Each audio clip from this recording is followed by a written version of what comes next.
Welcome. This is a really neat treat for us. We've never done this before here on Village Torah on Channel 1851. We're exploring the art of the administrative suite. And I'm Rabbi Drew, the director of pastoral care here, and very excited to have Jessica here. You may know her from art things around the building. And the art lady. That's good. The art lady. So we're going to be talking about all these different paintings, this artwork here in the administrative wing. If you ever happen to find yourself walking back here, Jessica's going to tackle the art angle, and I'll talk about the Judaic angle on these pieces of art. So, Jessica. Great, thank you. Yeah, what can you tell us about these fine pieces of art? All right, Rabbi Drew. I want to talk a little bit about Mordecai Rosenstein's artwork that we have featured here in our administrative wing. We have several prints by him. So in learning a little bit more about the artwork, I thought I could share it with you. He has a great website if you are tech savvy and you want to go on your computer and check out the Rosenstein Arts website. He's got a lot of information on there, and it helped me learn about his work. According to that website, he has been creating Judaic art since 1979 and has had the goal to make sure that the walls of office buildings, much like ours, are covered with Jewish art. That's really cool. Isn't that neat? It kind of works out nicely for us. Especially since office walls are usually pretty, pretty bland. Yeah. So he wanted to make them more colorful and more interesting and also bring in Jewish tradition into the buildings. He takes pride in coordinating this with synagogues and agencies around the world, a lot like Cedar Village. But before creating his Judaic art, though, he studied at the Philadelphia College of Art. He is from Pennsylvania and has a studio there. And he studied under the abstract expressionist professor Franz Kline. Franz Kline is a very famous abstract expressionist, and he lists him as a profound influence of his. I'll take a moment to just talk a little bit more about abstract expressionism for those of you that might not know about that. Like me. So abstract expressionism was begun after the World War II. It was an American art movement, so it started here in the United States, primarily in New York, and it started in the 1940s. It was the first specifically American art movement to achieve international influence. So people all over the world were beginning to look at the United States for art rather than looking directly at Paris to see the influences. So it was one of the first Western art movements. This style of painting, it emphasizes spontaneity, so being very spontaneous, bold colors, and the role of subconscious, so not really planning everything that you're going to do ahead of time, but just kind of seeing what happens. Really interesting, and hopefully you'll be able to see that in some of the artworks as we go along. Franz Kline, the one artist that Rosenstein notes as a major influence for him, was an American artist from Pennsylvania who was active during the 1940s and 50s. As with Jackson Pollock, Willem de Kooning, those are some other abstract expressionists you may have heard of, Kline was said to be an action painter. So he involved movement as he was painting. And you can definitely see that in a lot of his art. His artwork is also spontaneous and intense, which is significant of this style of art. And he focused on expression of his brush strokes. So each stroke you can almost see and move with in the paintings. That's pretty neat. He was interested in more of telling a story versus representing anything directly. So you wouldn't see very many direct representations of figures or places. It would be a little bit more abstract than that. So we'll talk a little bit more about Rosenstein's work. As we go along, I'll be pointing some of these aspects out, but in general, he incorporates color, expression, and spontaneity, along with a sense of control that you have to have when you're doing calligraphy. So each and every mark is important when you're representing the letters, especially Hebrew.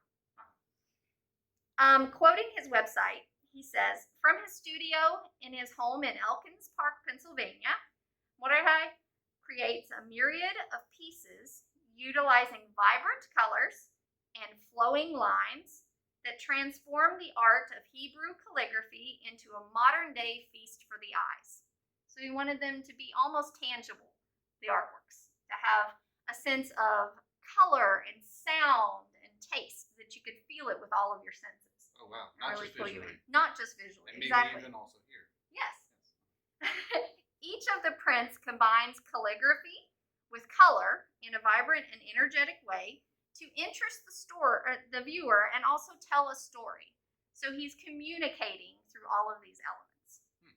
That's really neat. All right, so giving you a little bit of background about the artistic style, about the artist. We hopefully will hear from him directly soon, and he'll be able to tell you much more about his history and influences. But right now, we'll just focus on some of the art, looking at it, and I can point out a few of these aspects as we go along. Awesome. All right, so this first piece, which is created in 1984 by Rosenstein, is simply, it says Mizrach, also here Mizrach, Mizrach, Mizrach, 4 different times. I don't know why 4 different times, but in Hebrew it translates to simply east, as the tradition is that we're supposed to turn towards the east and pray to facing Jerusalem, which is where the Holy Temple unfortunately sits in ruins. And that's what, it's very simple. Just when we pray, this is the directionality towards which we're supposed to turn ourselves when physically praying. This artwork, one thing that's interesting about it is the use of color. So he is using primary colors, red, yellow, and blue, with a touch of green for nature blended in. And it's placed in a very bold and also symmetrical way. So the image of Jerusalem can be seen in the center in a square, and then he's formed the words around the square so that it continues as a motif. That the word motif would be used for this image. In detail, he actually has a little bit of stylized letters there, so it's not just straight up Hebrew. He is adjusting the letters to make them more artistic. So you see a little things are widened in certain areas and changed just slightly. I did just finally notice as we're talking about this that the first letter here, the second letter here, the third letter here, and the fourth letter here are the ones that are bigger. I've walked by this a lot, and this is the first time I've noticed. See, we're learning from each other. Yes. And then this is a print. So yeah, go What's ahead. with the colors here? So I see this, it's like almost a color is dedicated for each of these letters, sort of. Is there a language for that? Not necessarily, other than contrast, and the colors play off of each other. And so he's using colors to fill in the shapes of the letters and make them a design. So one thing that I did read about him is that he has a design background. So he is actually transforming it into a design and a pattern. So it's not just about the words. So he's filling them in to make it actually like a wall here, you might say. And then also you can see it is a print. So this is a series of 250.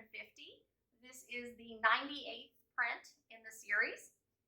So this one image he printed 250 times, and then each one he signed by hand in pencil with the date and the number of the printing. All right. Hope that tells you a little bit about his work, kind of gives an introduction. We'll move along to a few other of his pieces. So we're now on to the second piece of art on the other side, basically, of the water fountains. So if you're going to get the water fountains, you'll notice this one with a harp or a lyre. I don't know what it is. Some musical instrument. And the Hebrew here is Ivdu es Adonai b'simcha, bo'u lefanav b'irnana.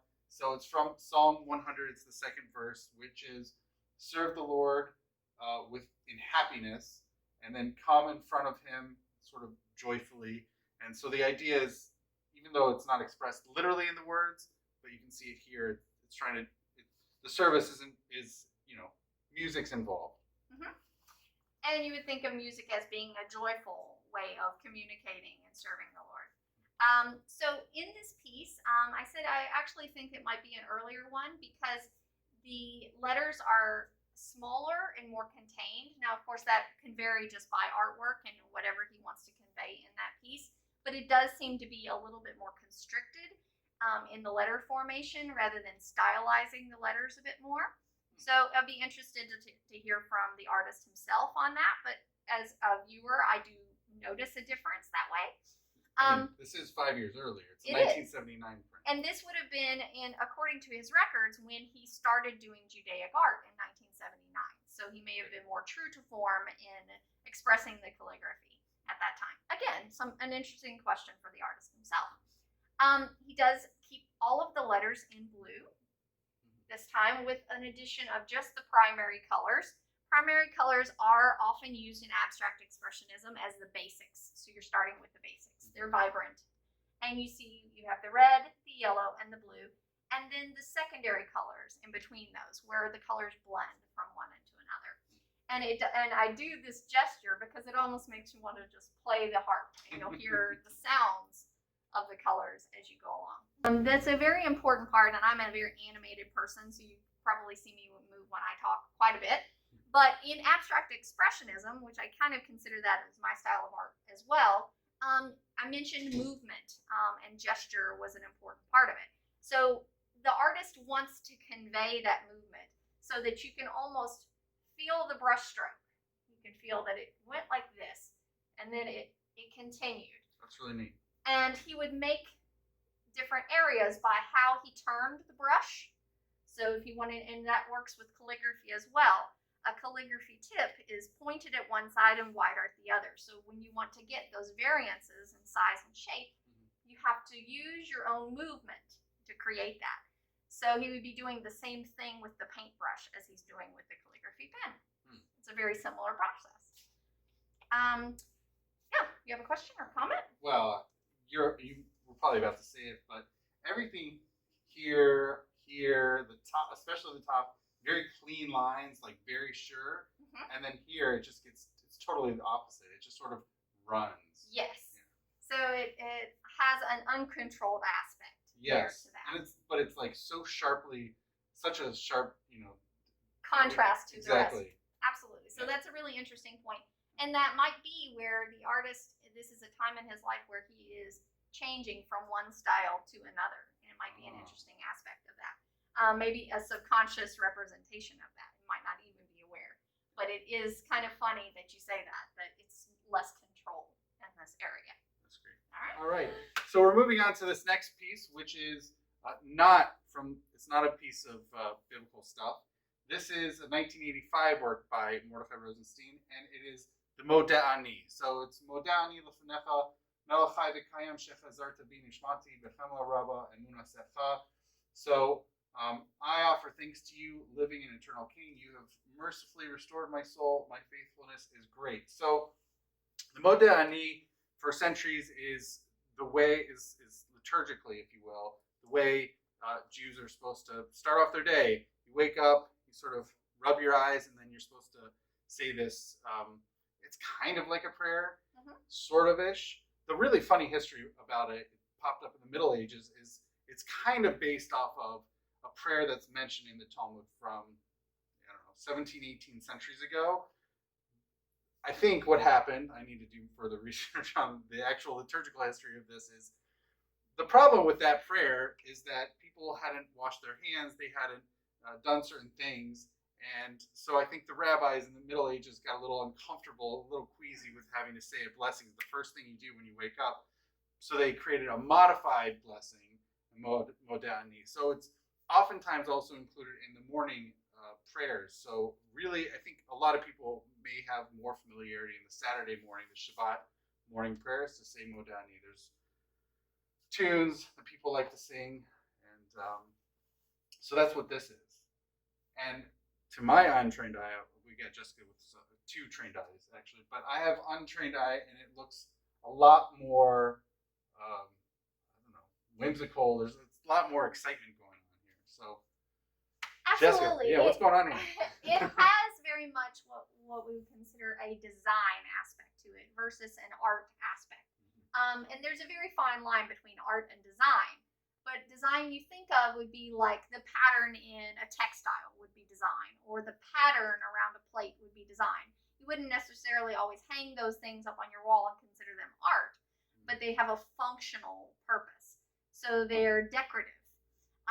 So there's a whole aspect called decorative arts that you would consider. And you would consider this flowery sort of pattern is on there not just to be art, but it's there to decorate something else. So this entire thing is mainly for the message. The words are supposed to be the key part of this, and the design is supposed to help you move your way through the passage or the prayer or the words, however you want to look at that. And so the design of it, having it around the border, would help lead your eye and to what is important about the message in it. And the flowers, the butterflies, the birds, all of those are supposed to just be decorative accents, not necessarily the focus of the piece. I do see a whimsical quality in the colors and the patterns and the shapes of it. It has a very summertime feel, light and airy. A lot of yellow, and so you would think of that in the warmth of the day. And I noticed when you said it's something to start your day. So this would be like the rising sun, and it would get your day started. It has a lot of energy to it. It really does. Yeah. It's like bursting with energy, and very natural energy. A lot of the floral aspects, but you also have like even some birds, which is funny because it's a lot of flowers, and then you're like a butterfly, a bird, which like just sort of tossed in there. I find it really interesting that you tied it back to the medieval ages. So during that time of art, it was very commonplace to not just do art to hang on a wall. That wasn't what the purpose of art was. Art was to accentuate and to help people focus on their needs. There was manuscript illustrations were the primary form of art during that time. You might see illustrations in a Bible, or you might see illustrations in a textbook. Haggadah illustrations are, I think, really famous. Absolutely. Yeah. And so this is actually reminiscent of that sort of aspect. And I think it might be a throwback. Again, an interesting question for the artist to see where the inspiration came from. Although I think what you said, like the morning waking aspect of it, it's like bursting with energy, but a lot of natural energy. Hey, we've got the birds, we've got the flowers, even some vines going on, it looks like at the bottom. So it's giving you the energy to start your day. Yeah, absolutely. Especially with the sunny yellow and orange bursting through. So there's this Rosenstein's artwork is functional in many aspects, but also beautiful. So there's combining those elements into it. Cool. What is this? These I could guess are stars. Okay, fine, but it's almost like a rocket. Yeah, no, I didn't really notice that. That's very interesting. I'm not sure. But yeah, this I would say is probably the sun emerging from, pushing away the stars. Yeah. Cool. I don't know. No, I can't stop looking at the rocket. I know, that's like it just sticks out. It's funny. All right. Moving on. All right. I'm excited for this one because not only do we have better lighting on this, but right, but also this is very different. It even has a plaque here, and it's a mixture of 3 separate ones all into one framed thing. But on top of all that, I personally am really excited. One of my passions, one of my great hobbies and geekdoms is rabbinic literature, and this is the only piece of Mordechai Rosenstein's in this hallway that involves rabbinic literature. So it takes from 3 different sayings, all found within Pirkei Avot, a famous early third, for as far as Jewish texts go, an early 3rd century compilation of really great wisdom sayings. So we're actually going to go backwards because this is from the 2nd chapter, this is from the 4th chapter, and this is from the 6th chapter. But I'm going to go in this way. So the one from the 6th chapter here is let your deeds exceed your learning. So learning is good. Is sort of the teaching that's sort of being expounded there. Like learning is good, but what good is it if you don't do? You got to also do. The middle one is really, really deeply fascinating to me. So this is actually from the very first Mishnah in the 4th chapter of Pirkei Avot, and it's stated by a guy named Ben Zoma. Interesting, he doesn't have the name Rabbi, which is a whole other conversation. Why doesn't he have the name Rabbi? So his name is Shimon ben Zoma, Shimon, son of Zoma. And this is a really fascinating set of texts. It's actually 4, and each of them asks who has a particular personality type. There's a whole 4-part statement, and I'm happy to go into that further with you. And feel free to email me, chat with me about it. But it's actually a set of paradoxical statements, all very strangely. He asks really common questions. I think any society will be asking these same questions, maybe different answers from society and culture from one to the next. But he answers in very exactly the opposite the way one would think. It doesn't matter the culture. I think he gives the exact opposite answer one would expect. And it's not here, but also in the original text, he then gives a scriptural proof text, which I don't think many people really understood, and also a paradoxical fashion, sort of against the grain reading, if you will. So here he asks, who is rich? Who is to be considered rich? Now, the funny thing, I'm going to go off on a tangent again, which is elsewhere in rabbinic literature, elsewhere in the Talmud, this question is asked, and they have 4 different answers, and 4 different rabbis give various quantitative ways to actually gauge wealth in their own particular societal situation. But he actually goes in a totally opposite fashion, which is he says, Hasameach, one who is happy or one who rejoices, Bechelko, in his lot. So someone who is just really happy with what they have. You could be the poorest of the poor, richest of the rich, right smack dab in the middle. It doesn't matter. As long as you're happy with what you have, that's someone who is truly rich. It's not something to be gauged quantitatively with material forms, but just someone who is just happy with what they have. They're happy with what they got. And then finally, we have from the end of the second chapter in Pirkei Avot a statement of Rabbi Tarfons, who is a mid to late 2nd century rabbi, and he says, "It is not your." It's actually in Hebrew here. All 3 of these are actually all in Hebrew. Some of the other are they'll have English and Hebrew. They'll have both Hebrew and English. This is entirely in Hebrew. It's not your job to finish the work, but you are not free to walk away from it, which I think is something also that he's actually cribbing off kind of in some way from Aristotle. But this is sort of the sort of the rabbinic phrasing of it. But the idea is there's plenty of work to be done, but don't just throw up your hands and say, well, I can't just do everything. I can't finish it all. And yet still try to work at it. So these are 3 really great rabbinic sayings from really great work of full of wisdom, Pirkei Avot, chapters of the fathers. So, Wow. Yeah, this is this. You can tell I'm passionate about this. I mean, we could literally have an entire class just about this piece of work. I find it visually very interesting, but I do want to make a note because it's a little hard to see in the video. These 3 pieces are framed and hung here in honor of Mark Moskowitz's 50th birthday. They were a gift from William and Gail Gilman, Jerry and Joni Horwitz, Joel and Susan Moskowitz. So just to make a note of that these are dedicated to someone in particular. And I find that interesting because of the arrangement is very different from all the other pieces that we have. These are 3 much smaller pieces that are framed together. And one thing that I do know about the artist Rosenstein is that he does do commissioned work. So this could have been a commission. I'm not sure the history of it. Or it could have been just 3 pieces chosen to be put together for this particular purpose.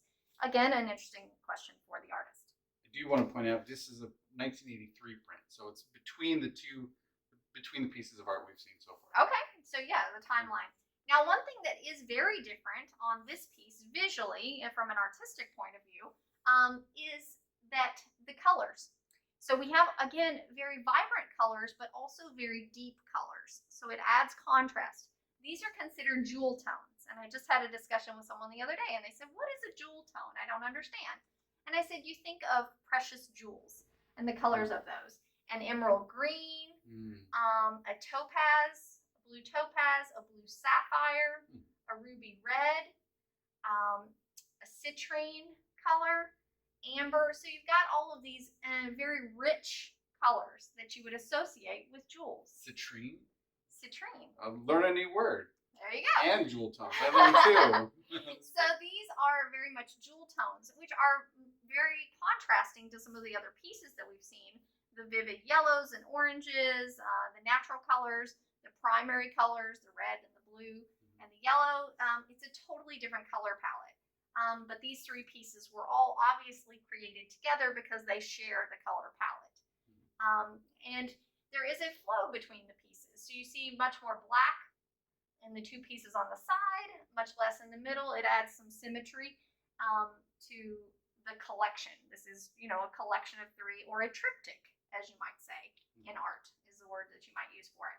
Well, one thing that does pop out to me in this one, I don't see it in, all of the vowels have this I don't know, the golden color, which is really fascinating. That all the letters on the outside are black, the vowels on both the inside and outside are this goldenrod color.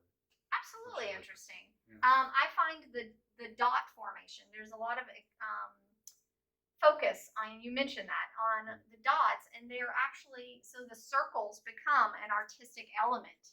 We think of shape as an element of art, and the shapes are very important. Even in all of these, so you see the repeated circular shape happening through all of those. And yes, it is part of the letters, but he takes that and exaggerates it Well, and makes it an element. it's really funny to me because they're all literally different from each other the way that they play around with vowels. Here, whether it's the black letters on the outside or the magenta color or ruby red on the inside, the vowels are consistently this goldenrod color. Here, it's all black letters with different, sometimes black vowels, sometimes other colors. This one's really the most fascinating because the question, who's rich, all black, straight up black, it's sort of like the straight man. And if you think about a comedy routine, it's the straight man.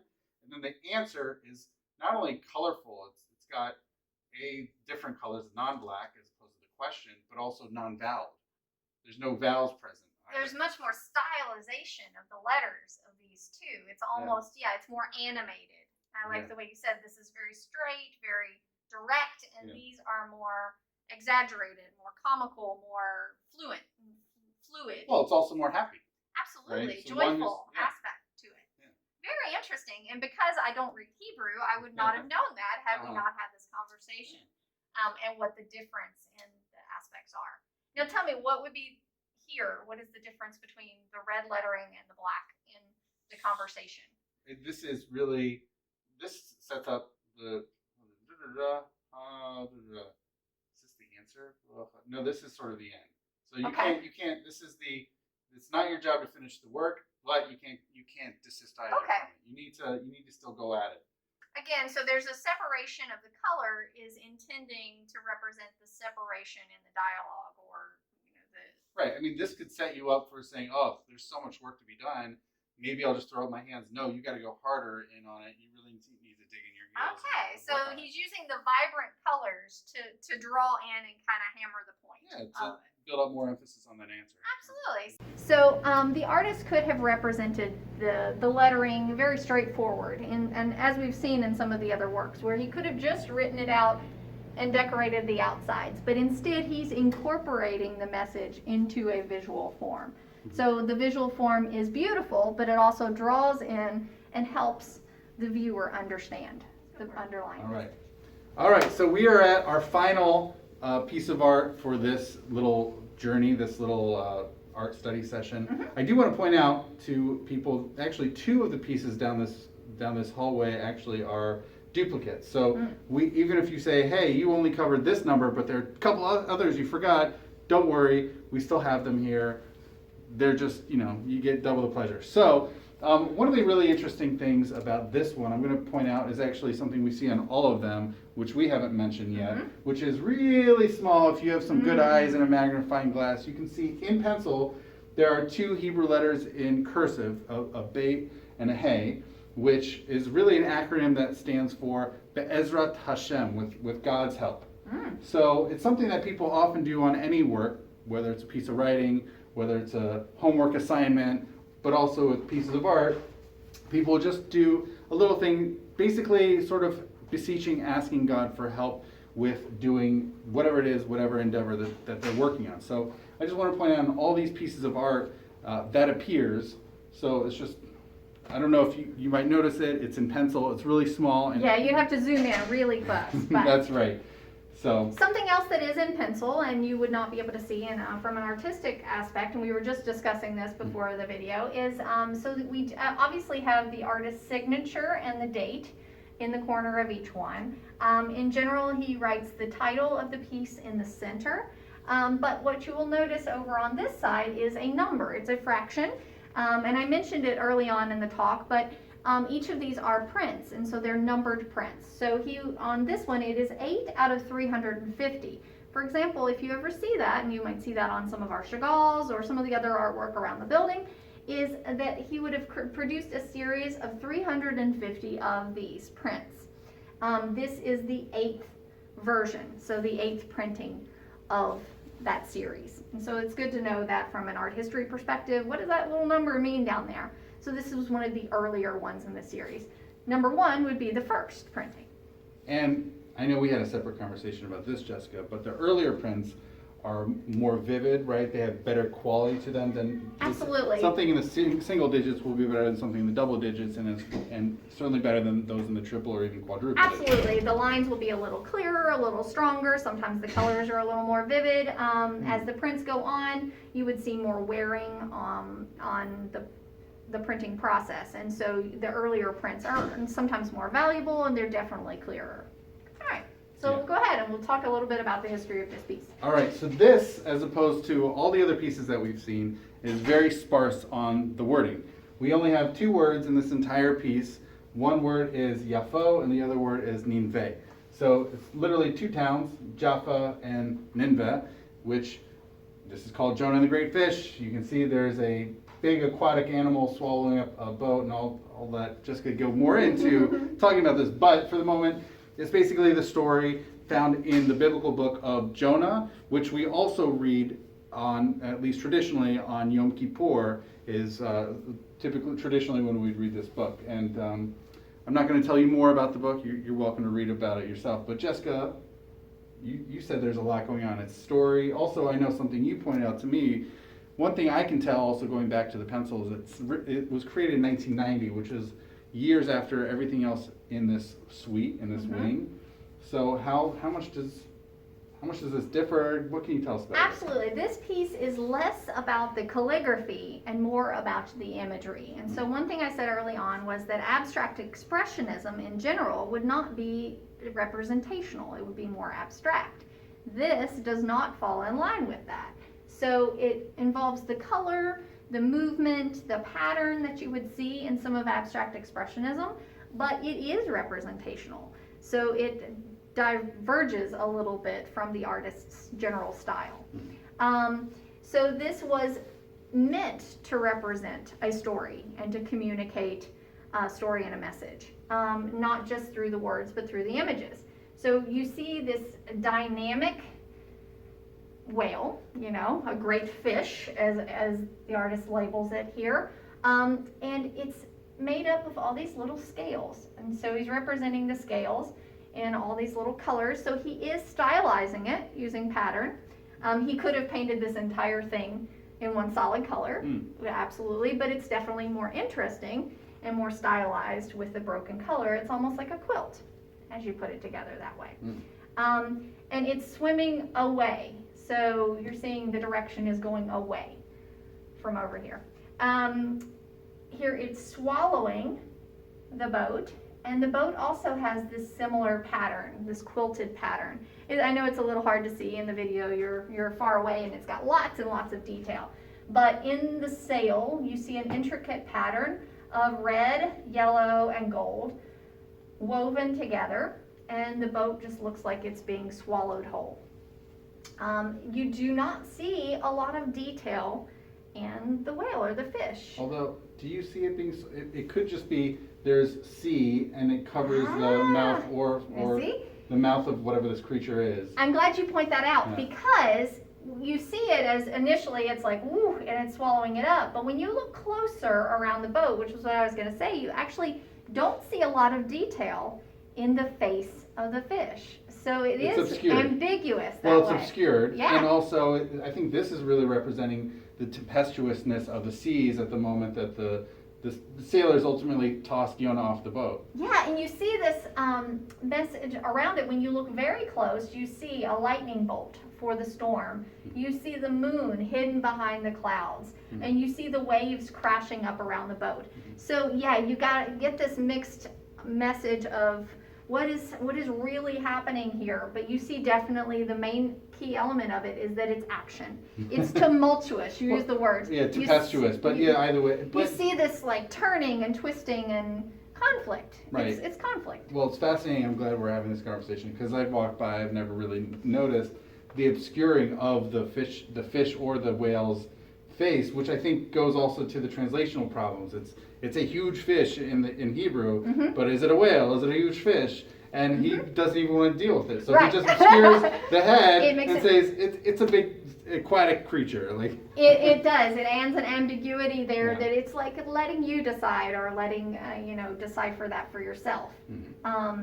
So he does separate. So you see the body in the colors of the golds and the reds as well as the boat, and then you see this, storm as you were happening in blues and reds. So there is a separation. It's not completely muddled, and that's done through the color choice and application there.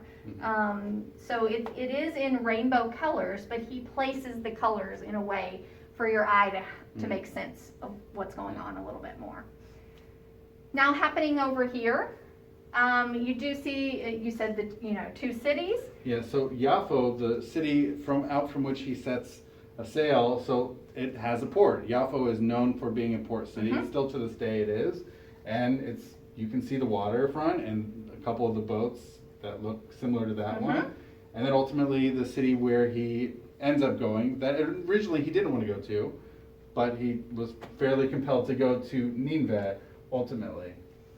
And there's a separation of those cities in the way that he represents this. One is smaller in the background, exactly what you just said. One is larger in the foreground, and he's sitting here looking at it from a distance, as if kind of contemplating, So in the story, I think there's also like Nineveh is sort of like more muted colors. It's more blue. Absolutely. Right, and so then he goes out, sets sail, has to turn back. And then ultimately the sun's shining. It's very bright on Nineveh because ultimately, even though they were given sort of a negative sort of destruction was supposed to happen, he tells them, and then they all repent from their ways.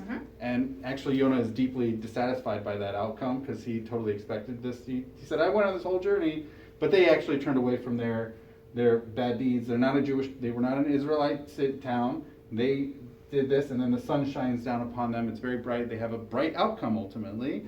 And then he, at the end, sits down under the shade of, in Hebrew, it's called a kikayon. Now, I'm not really sure how to translate kikayon into English, but that's what's being depicted in this kikayon, which shoots up one day and then it dies the next. Yeah, so that's he sought shade under this kikayon plant. Wow, so much is tied into this artwork, and like you said, you walk by it all the time, but it does take some time to really sit and soak in the detail. This is a very highly detailed piece with lots of symbolism and lots of meaning behind it. So that's why we wanted to save it for last. It was a little bit more in depth than all of the other pieces. So we encourage, if you ever get a chance to walk back here and look at some of the artwork, take some time with it to do so. And there are more pieces. We did not cover each and every piece, like you said. There are a few more in the collection. Anything else you want to add? I think this was great. I hope you enjoyed. If you have questions for Jessica or for me, feel free to ask. If there are other pieces of art, other little tours in the building you'd like to see happen, let us know and we can make some more for you. Sounds great. Awesome. All right, and thank you so much, Jessica. Of course, it's my pleasure. And hopefully we'll be getting back to doing some of those art tours in person one day soon. Awesome. All right. Thanks a lot. Thank you. Cool. Yeah.